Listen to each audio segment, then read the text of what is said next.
My parents told me to leave but expected me to keep paying their mortgage. It wasn't even the most shocking thing they'd ever said to me. That's the part that stayed with me more than the words themselves, the fact that I didn't flinch. I just sat there nodding along as if it were completely reasonable. As if being exiled from my own family while still footing the bills was a natural next step in our dynamic. The air had been thick that night, the kind of tension that settles before a storm. Dinner was overcooked roast, again Mom's specialty, if overcooked can be called that, and Dad was already halfway into his third beer when I walked in. I had felt it the moment I stepped through the door. The silence between them was too rehearsed. The way they avoided eye contact, the forced cheerfulness, it all pointed to something coming. I just hadn't expected this. "Move away," Dad had said. "Start your own life. But keep helping us out, of course." Mom nodded like it made perfect sense. "It's not personal. We just need some space to enjoy our retirement." I remember nodding, too, smiling even. I told them I understood. I cleared the plates. I hugged them both on the way out. I drove home with the same calm I'd used to plan a weekend grocery run. But that night I didn't sleep. Not because I was angry, but because I finally saw everything clearly. And in that clarity I started building something. Their house hadn't changed in years. Same beige walls, same aging family photos, slightly crooked in their frames, and the faint smell of cigarette smoke clinging to the couch Dad refused to replace. I stepped through the door and was met with the sound of the TV echoing from the living room, a rerun of something no one was really watching. Dad sat in his recliner, beer in hand, barely glancing up as I walked in. "Dinner's almost ready," Mom called from the kitchen, her voice too chipper, too bright. I offered a soft, "Hey," and made my way to the table. It was already set her best attempt at presentation. The roast was in the oven, its smell unmistakable. Dry, overcooked with that same bitter edge I remembered from every holiday meal. A comfort food that never quite comforted. As we sat down to eat, the usual small talk filled the silence. Work, weather, a neighbor's new car. But something tugged at me beneath the surface. They kept glancing at each other, quick flickers of eye contact when they thought I wasn't looking. Mom kept wringing her napkin in her hands. Dad drank faster than usual. Every time I tried to ask something real, the subject shifted. The meal ended too quickly. I pushed my plate back, trying not to seem tense. That's when Dad leaned back, cleared his throat, and said the words I'd been dreading without realizing it. "We need to talk." My stomach sank slow and heavy. That phrase had never once led anywhere good. I glanced at Mom, who was staring down at her hands, and in that instant I knew whatever was coming had been rehearsed. They weren't asking, they were telling. Dad leaned forward, resting his elbows on the table like he was about to discuss weekend chores. His voice was flat, almost rehearsed. "You're 29 now, Eli. It's time you moved on. Started your own life somewhere else." I blinked, unsure if I'd heard him right. "Moved on. I already lived in my own place, paid my own bills, showed up when they needed something. What more did moving on mean?" Mom chimed in before I could respond, her tone light, almost casual. "We've been thinking about it for a while. You know we're getting older. Retirement's supposed to be about peace, freedom. Having you around, it kind of makes us feel like we're being watched." She smiled like she'd just shared something tender, like it wasn't a slap in the face. I swallowed hard.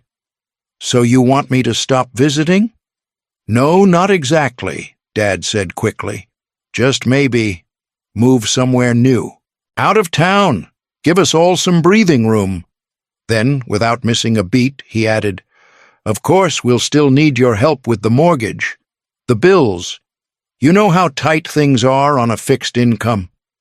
Mom nodded eagerly. "And with Dad's back acting up again, we might need a bit more soon for medical stuff." It took me a second to understand what they were really saying. They wanted me gone, not just out of the house, but out of the city, out of their day-to-day lives. But they still expected the money to keep flowing, like I was some kind of remote support system they could unplug emotionally but still rely on financially. I sat there stunned. Not because I didn't expect this, they'd always taken more than they gave, but because they finally had the audacity to say it out loud. They didn't want a son. They wanted a silent benefactor. I didn't argue. I didn't ask them to explain. I just nodded like it made perfect sense. And while they exchanged relieved glances across the table, I was already rewinding every moment that had led to this one, trying to figure out how I'd let it go on for so long. On the drive home that night, I kept one hand on the wheel and the other clenched in my lap. Not out of anger. Not yet. It was something colder, like grief without the tears. It wasn't the first time they'd pushed me aside under the guise of practicality. I remembered my 23rd birthday when they forgot entirely. No call, no message, just silence, until 2 days later when Dad asked if I could cover the gas bill. I remembered graduating college alone because Mom's migraines flared up that weekend and Dad had a thing with the car. No cards, no photos, no family in the audience. And when I landed my first job, I called to share the news. Mom answered, said that's great before launching into how their washing machine had finally died. It was always like that, every achievement met with a request. Every moment that should have belonged to me somehow redirected back to their needs. I started adding up the money in my head. The engine replacement when Dad didn't want to trade in the car, Mom's dental surgery, a surprise anniversary trip to Florida that they deserved after all these years. I had paid for that one in full. I even booked the hotel myself. They came back sunburned and smiling and never once said thank you. It hit me all at once somewhere between the gas station and my apartment. They didn't see me. Not really. They saw a resource, a dependable deposit, someone who didn't ask for anything in return because it was easier to give than to be ignored. They didn't want a relationship. They wanted a service. I pulled into my parking space and sat in the dark for a long while, keys still in the ignition. Somewhere deep down, I think I'd always known, but something about hearing them say it out loud. We need space, but keep the money coming made it impossible to keep pretending. They wanted a silent sponsor, not a son. And for the first time in my life, I realized I didn't owe them anything more than what they'd already chosen to give me. I smiled, nodded, and hugged them goodbye. They looked relieved, like they'd just finished a difficult task and believed it had gone better than expected. No argument, no scene, just their son being reasonable like always. I walked out of that house with the same face I'd worn for years, calm, reliable, agreeable. I even waved on the way out, promised I'd think it over. But that night I didn't sleep. I lay in bed with the ceiling fan spinning above me and the sound of their words replaying on a loop. The way Dad had casually said I should disappear from their lives, but still pay for them to live comfortably in mine. The way Mom had talked about space as if my presence was a stain on their peace. Something inside me clicked into place, not with rage, but with finality. By morning I was on the phone, first my bank, then my lawyer. I needed to understand what was legally binding, what was informal, and what had been nothing more than my own inability to say no. I called my accountant last, asking him to pull every transfer record, every support payment I'd made over the past 5 years. The numbers didn't lie. Neither did their intentions. I wasn't making an emotional decision. I was building a plan, one that didn't need their approval. Because if they could speak so clearly about what they wanted, then so could I. And I wanted out. I waited 3 days, just enough time to make the paperwork clean, the numbers precise, the message unshakable. When I pulled into their driveway that Friday evening, I carried a plain manila folder under my arm. It held everything they needed to hear, only this time in black and white. They greeted me like nothing had happened. Mom offered tea. Dad motioned toward the kitchen table, the same one where they'd drawn their line in the sand earlier that week. We sat. "I've been thinking about what you said." I began placing the folder in front of them. I wanted to be clear on a few things. I opened it slowly, page by page. The first document was a detailed spreadsheet. 5 years of transfers, mortgage payments, emergency repairs, medical expenses, a vacation or two. The total was $82,400. I didn't dramatize it. I didn't need to. Dad's face went pale. Mom stared at the number like it might change if she blinked hard enough. "This is what I've given," I said, "not including groceries, birthday gifts, or last-minute requests." The second document was a single-page, simple direct. "As of today, I'm discontinuing all financial support. Permanently." They both started talking at once. Protests, clarifications. I held up a hand and laid down the third sheet. "This is your monthly budget without my contributions," I said. "You're spending well beyond your income. If you continue, you'll be underwater in 6 months. Mom's eyes filled with tears. Dad's jaw tightened. Before they could speak again, I slid the fourth and final set of papers across the table, printouts of modest homes and apartments, circled and highlighted. "These are places you can afford. I filtered them by your retirement income, proximity to clinics, and low property taxes." Dad slammed his fist lightly against the table. "We raised you." "You did?" I said quietly. "And now I'm raising myself." Mom reached for my hand. "We didn't mean for things to go this far." I looked at her without anger. "You said you wanted space, to enjoy your retirement without me around. So I'm giving you exactly that." I stood up, collected nothing, and left the folder sitting between them like a boundary drawn in ink. "You wanted me gone," I said at the door. "So my money is leaving with me." Dad's voice chased me as I turned for the door. "We raised you, Eli. You wouldn't have anything without us." I paused, but didn't turn around. The words weren't new. He'd used them before, thrown like a rope around my neck any time I hesitated to give more. But this time, the rope didn't tighten. It just fell. "You're right," I said over my shoulder. "You did raise me, and I've spent years trying to repay that. I think we're more than even now." Mom stood her chair, scraping the floor, hands trembling as she reached for me. Her voice cracked. "We didn't mean it that way. We were just overwhelmed, tired. We only wanted a little space." I turned to face them, watching her tears start to fall, watching Dad shift uncomfortably behind her. I didn't feel cold. I didn't feel angry. I felt done. "I know exactly what you meant. You said my presence made you feel judged, that I was a reminder of your failures, that you wanted me out of your life, but you still wanted my money in it." Neither of them spoke. I walked back to the table, opened the folder one last time, and tapped the final page.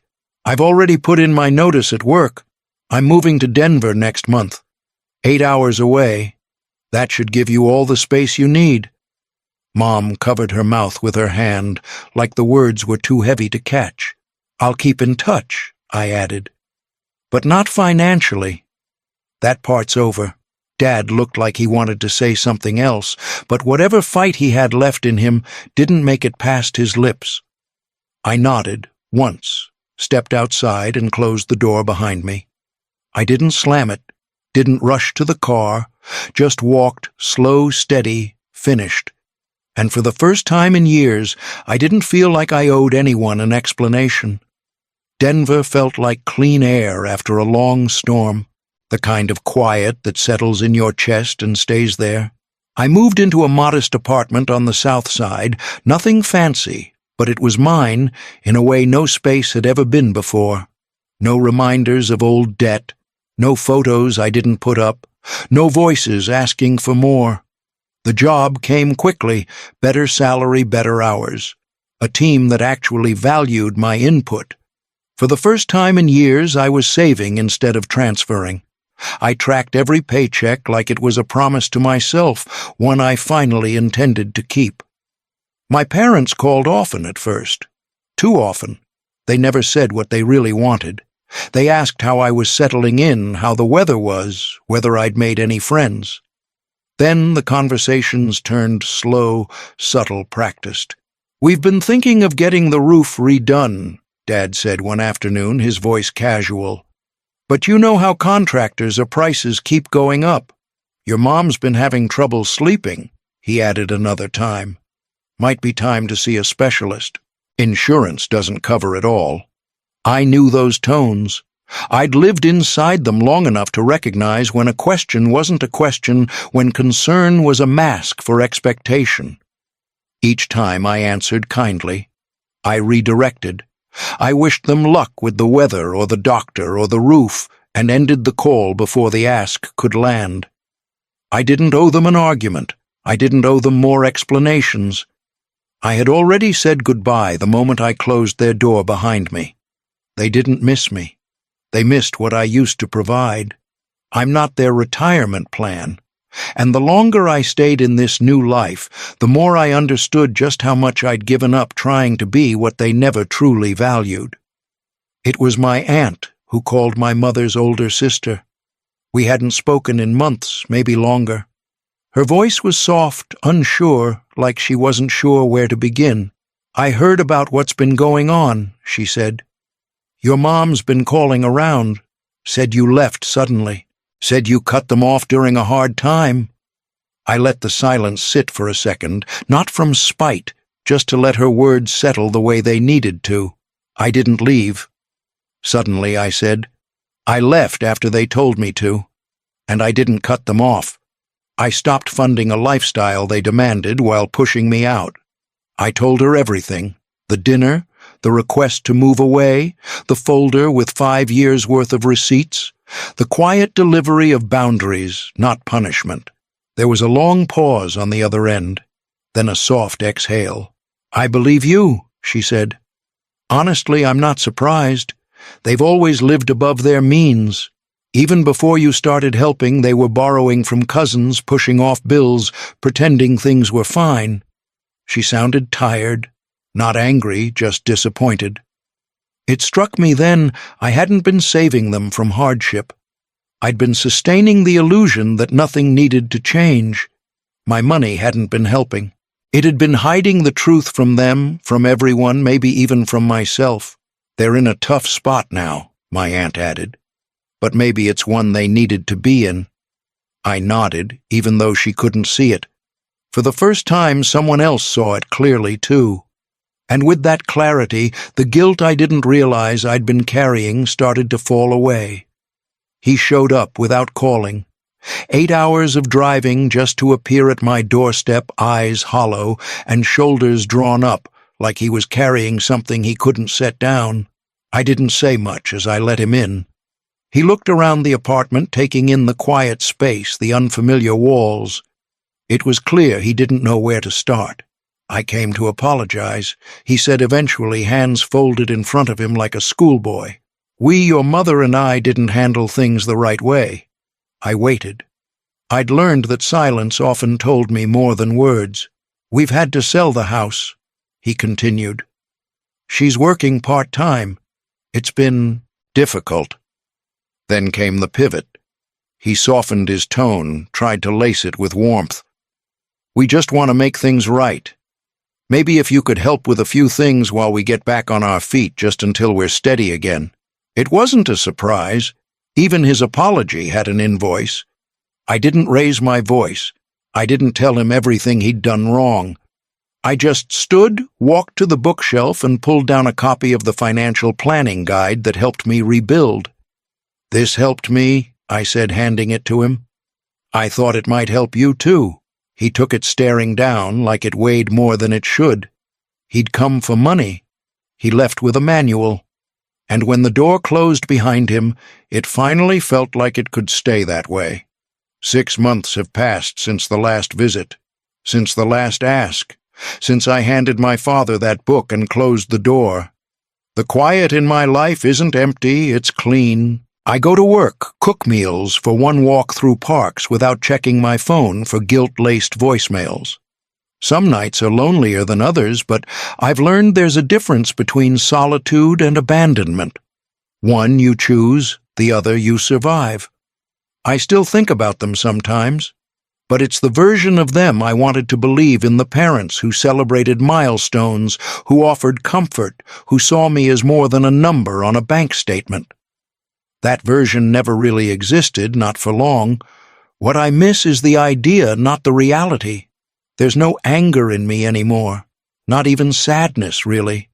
Just a quiet understanding of how long I let myself stay small to keep their world spinning.